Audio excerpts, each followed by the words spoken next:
এই রমজান মাসে 6টা বর্জনীয় কাজ আছে। কয়টা? কথা বলেন, কয়টা? 6টা বর্জনীয় কাজ। এই কাজ থেকে আমাদেরকে দূরে থাকতে হবে। কথা কোন ঠিক কিনা? এক নম্বর বিবাদ বা অশ্লীলতা কাজ থেকে দূরে থাকতে হবে। এক নম্বরে কি? বিবাদ, অশ্লীলতা কাজ, ঝগড়া কাজ, এই কাজগুলো থেকে দূরে থাকতে হবে। আপনার সঙ্গে একজন মানুষ, আপনি একজন রোজাদার ব্যক্তি, একজন ঝগড়া করতে আসবে, তার কাছ থেকে আপনার বিরত থাকতে হবে। তাকে নিষেধ করতে হবে যে না, আমি রোজাদার ব্যক্তি, আমি তোমার সঙ্গে কথা কাটাকাটি করতে পারবো না, আমার জবান থেকে ফাইসা কথা বলা যাবে না, আমি ঝগড়া করতে পারবো না, অশ্লীলতা করতে পারবো না। একজন রোজাদার ব্যক্তি এই কাজগুলো বর্জন করতে হবে। তাহলে পারগা তার রোজা কবুল হতেও পারে। 2 নম্বর,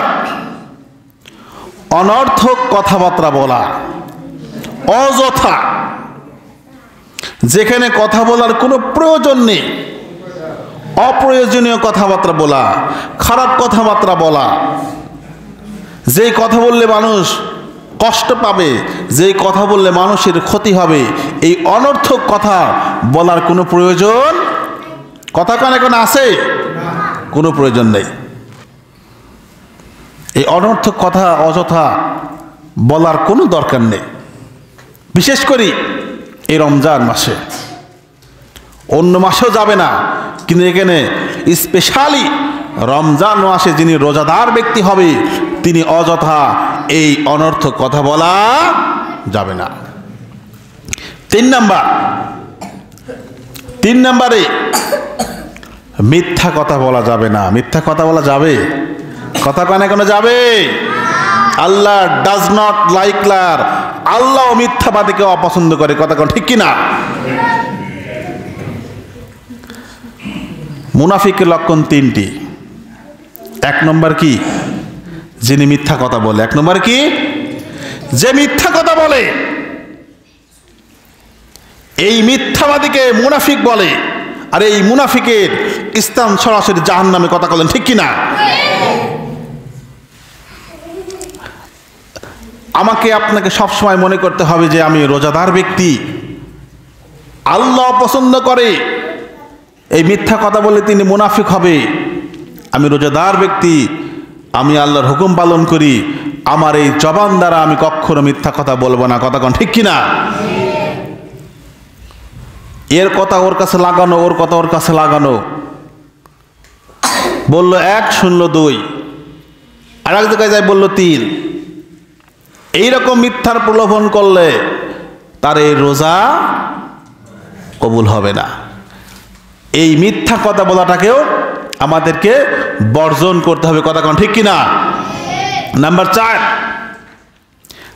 4 হচ্ছে গীবত করা যাবে না। গীবত করা যাবে না।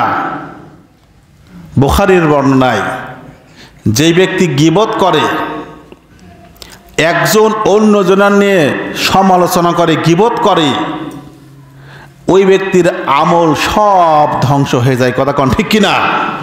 তাহলে গীবত করা যাবে? কথা কানে কেন যাবে? আপনি একজনের দোষ আর একজনের কাছে বলবেন, বলা যাবে না। আপনাকে আমাকে এইটার জন্য আল্লাহ নিযুক্ত করে নাই যে একজন মানুষ আপনাকে ভালোভাবে একটা কথাই বলল, এই কথাটা আপনি দেয় তালে তিল বানায় বিভিন্ন রকম আপনি ফেতনা ফেসাদ বাদাই দিলেন। এই সমস্ত কথাবার্তা বললে এই ব্যক্তিও জাহান্নামে যাবে। কথা কোন ঠিক কিনা? এই ব্যক্তির রোজাও আল্লাহর কাছে গ্রহণযোগ্য হবে। কথা বলেন না কেন? হবে না।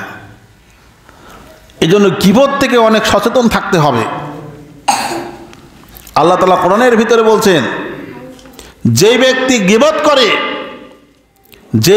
গীবত করে এই ব্যক্তি তার মৃত ভাইয়ের গোস্ত খালি সে কতটা নিকৃষ্ট হতে পারে, ভালো হতে পারে?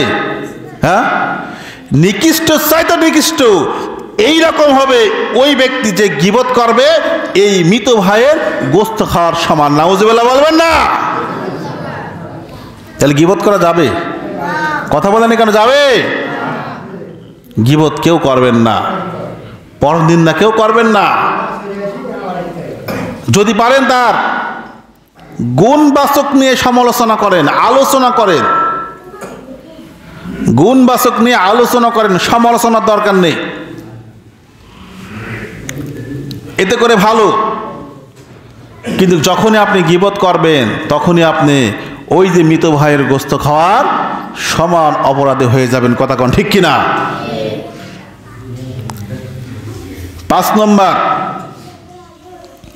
লোক দেখানো নামাজ পড়া, লোক দেখানো রোজা রাখা, লোক দেখানো কোনো কাজকর্ম করা, যে কাজটা না করলেই না অমুক ব্যক্তি খারাপ বলবে, সমাজের মানুষ খারাপ বলবে, আমি মসজিদের সভাপতি যদি নামাজ না পড়ি কেমন হয়, এইরকম যদি লোক দেখানো ইবাদত করা যায়, আমি এলাকার নেতা, আমি এলাকার মেম্বার, আমি যদি মসজিদে না যাই মানুষ খারাপ বলবে, এই কাজটা করলে মানুষ আমাকে মারহাবা বলবে, এইরকম যদি লোক দেখানো কিছু কাজ করা যায় আল্লাহর কাছে ওইটা গ্রহণযোগ্য হবে না। একমাত্র আল্লাহকে সন্তুষ্ট করার জন্য কাজ করতে হবে, তাহলে বারগে আল্লাহ ওই কাজটা পছন্দ করবে। কথা কোন ঠিক কিনা? এই লোক দেখানো কাজটাকেও আমাদের বর্জন করতে হবে, কারণ আল্লাহ তাআলা একমাত্র তাকওয়া, আল্লাহ মানুষের তাকওয়া দেখবে, আল্লাহ মানুষের উপরের চেহারা দেখবে না। কথা বলেন ঠিক কিনা? এই তাকওয়ার ভিতরে কি বলে, মনের ভিতরে কি বলে, একমাত্র আল্লাহ এই ভিতরের রূপটাই দেখবেন, তার উপরে আল্লাহ বিশেষ করে আমার আপনার ইবাদত বন্দেগী কবুল করবেন। কথা বলেন ঠিক কিনা? তাহলে লোক দেখানো কোনো কিছু করা যাবে না। 6 নম্বর, সর্বশেষ, অপচয় থেকে আমাদেরকে দূরে থাকতে হবে। কোনো কাজ বা কোনো জিনিসকে অতিরিক্ত এক্সেস অপচয় করা যাবে না। যদি অপচয় করেন এই অপচয় কাজটাও আমার আল্লাহ পছন্দ করে না, এই কাজটাকে আমাদের বর্জন করতে হবে। সবচেয়ে বড় বিষয়, আল্লাহ রাসূল সাল্লাল্লাহু আলাইহি ওয়াসাল্লাম বলছেন বুখারীর বর্ণনায়, মানুষ 2টা জিনিসকে যদি হেফাজত করে, কয়টা জিনিস? 2টা জিনিসকে যদি হেফাজত করে ওই ব্যক্তি জান্নাতি ব্যক্তি। বলেন সুবহানাল্লাহ। নাম্বার 1, 2 চোয়ালের মাঝখানে, সেটাকে কি বলা হয়?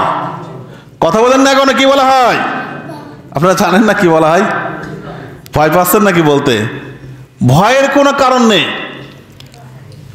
জানতে হবে আমাদেরকে, বুঝতে হবে আমাদেরকে, এই রমজান মাস আমাদের জন্য সব সময় আসবে না। আসবে বলেন, আগামী বছর এই জায়গাটা আমি নাও থাকতে পারি, আপনারা আমার সামনে নাও থাকতে পারেন। আল্লাহ তাআলা হয়তো আমার জীবনে, আপনার জীবনে এই রমজানটাই শেষ রমজান হতে পারে। কথা কোন ঠিক কিনা? 2 চোয়ালের মাঝখানে যেটা থাকে তার নাম হচ্ছে কি? জিহ্বা। তার নাম কি? জিহ্বা। যে ব্যক্তি এই জিহ্বাটাকে হেফাজত করবে, যে ব্যক্তি জিহ্বাটাকে হেফাজত করবে এবং